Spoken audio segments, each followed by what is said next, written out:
So for today's pattern, I was just looking for something fun, maybe a little bit flashy, and I found a pretty cool one in Dave Hughes' American Fly Tying Manual from 1986. The pattern is called the Juicy Bug, and that's a cool enough name in itself to just make this thing worth tying, but it is a steelhead pattern. Now, I don't really fish steelhead. There's not any of them here in Maryland, and if you're saying, hey, I'm not going to tie this thing because I don't fish steelhead either, there's nothing that says this thing wouldn't be a great smallmouth or bigmouth bass fly, or even just tied on a streamer hook and go fish for trout with it. Now, I don't know who came up with this pattern. Hughes didn't say in his book, but it's a really cool looking pattern. It was definitely a fun one to tie. So there it is in the vise. Pretty cool looking steelhead pattern called the Juicy Bug. Now this is on a size 6. I believe it's a 3X long, just standard salmon fly hook. There we go, and I'm stepping my thread up a little bit to a 140 denier. I'm going to catch it in right behind this little bend. Hold on a second, I'll show you what I'm talking about. A lot of salmon hooks have that bend over right there, so you're going to have a little gap we're going to need to fill in, and I'll show you how I like to do that in here in just a second. But go ahead and take your thread to the back. We're going to catch our tail in first, and the tail is just red barbs from strung saddle hackle. 15 or so of these, and kind of long, not insignificant. So let's do a little pinch wrap right there. Enough wraps to get them caught. And then I want to prop it up just a little bit, so I'm going to swap my hand and my bobbin holder and my material hand. Let's go ahead and do 2 wraps underneath it to just kind of prop that up a little bit. Okay, I'm gonna like that. And we can go ahead, since this isn't too long, I can just do some loose wraps right here to bury these in. We have a thick chenille body, so don't worry about any little stubs sticking out. But how we're gonna take care of that little gap back there, we're gonna do that with the rib. And this is a medium oval tinsel. I guess it's a size 10. So I'm gonna catch it in on the side. Just try to, minimize that little gap right there. We'll see if it works. Don't always get it right, but that's pretty close. So we can do, well, it came off. All right, there we go.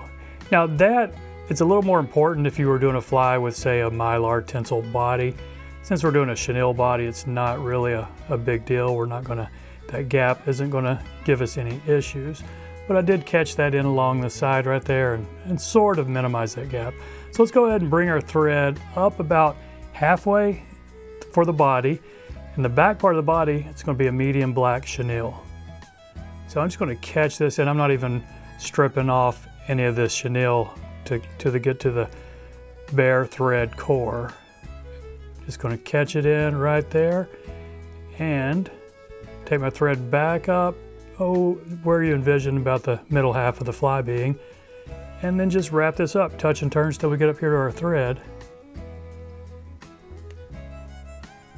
Okay, let's catch this off. 2 wraps is fine for now. We'll snip it. You're probably gonna have to blow some of that fuzz off when you snip chenille. It makes a little bit of a mess, but we'll do a few extra wraps right there just to make sure we're locked in. Now I'm going to bring my thread up a little bit more and catch in the front half of the body, which is going to be a medium red chenille. So we're going to do the same thing we did with that black. Try to cheat back a little bit farther because I might have more black on there than I intended, but we're going to be fine. So now just wrap this red up, probably also about 4 wraps.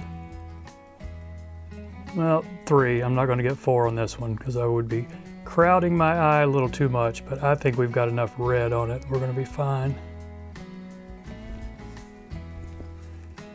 Okay, now let's just wrap this medium oval tinsel, and I'm going to counter wrap this. I think this is counter wrapping. I can never remember if I'm getting this right. Either way, it doesn't matter. Just whatever is going to look good. Okay, and all right, that is far enough up front.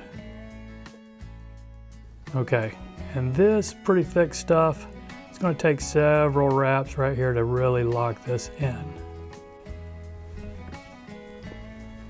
And our next component, just a medium tuft of white calftail. You know, I don't want to go overboard with this right here.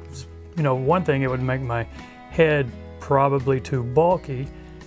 And another thing, calftail is pretty buoyant. You don't want this fly to, you know, have any tendency at all to want to float.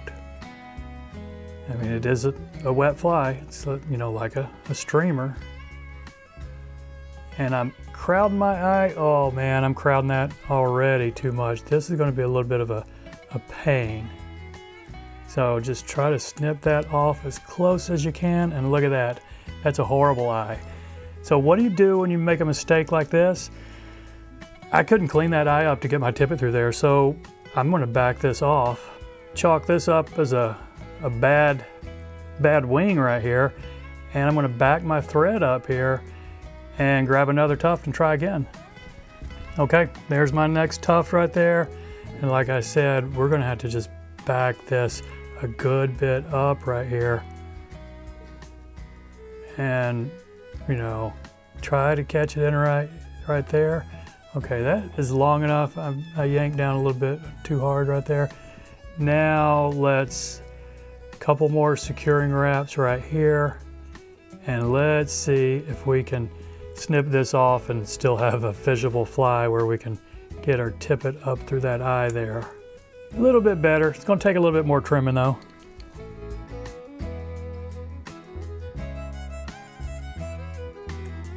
Okay, I think we're going to be able to work with this.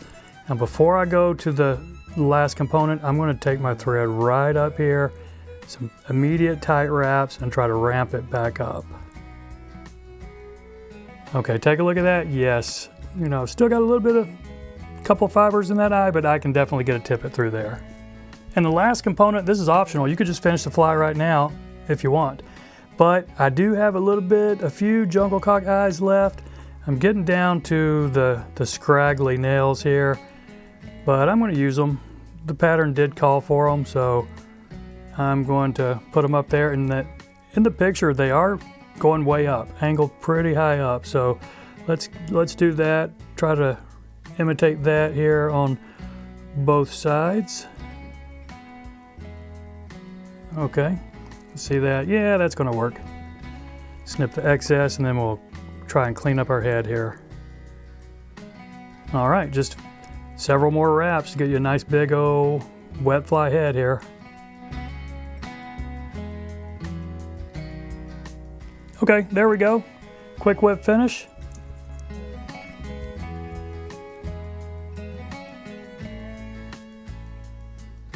And there you have it, the juicy bug. Pretty cool looking pattern, you know, aside from the fact that I got scraggly jungle cock eyes on it. But I think it's a fun tie, and you know, I can't wait to get out there and give it a shot.